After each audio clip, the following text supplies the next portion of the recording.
මගේ නම එම්බන්නාර් මණිකා. මම ආවේ ගල්නැවේ ඉඳලා. මම මේ විදේශගත වෙන්නේ දෙවෙනි වතාවට.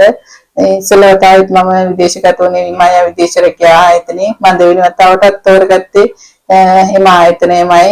මොකද විශ්වාසවන්ත විදේශගත වෙන්න ඕන නිසා විශ්වාසව මම තෝරගත්තේ දෙවෙනි වතාවටත් එම විදේශ රැකියා ආයතනය. මම පළවෙනි වතාවේ ගිය වෙලාවෙත් හැමදාම මම ගැන හොයලා බැලුවා. මේ වතාවෙත් යන්න හිතුවේ ඒ නිසා විශේෂයෙන්ම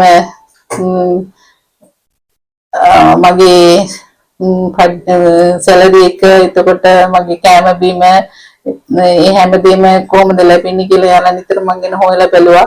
කාර්ය මණ්ඩලය ස්වදේශීය කාර්ය මණ්ඩලයක් මම ආයතනයේ ඉන්නවා. යන හැමදේම සුහදශීලීව කතා කරලා ප්‍රශ්නයක් විසඳ ගන්න පුළුවන් කාර්ය මණ්ඩලයක් තමයි ඉන්නේ. අධිපතිතුමාගේ ඉඳලා හැම සේවය කරන හැම නිලධාරියෙක්ම හරිම නිහතමානී කාර්ය මණ්ඩලයක් තමයි ඉන්නේ.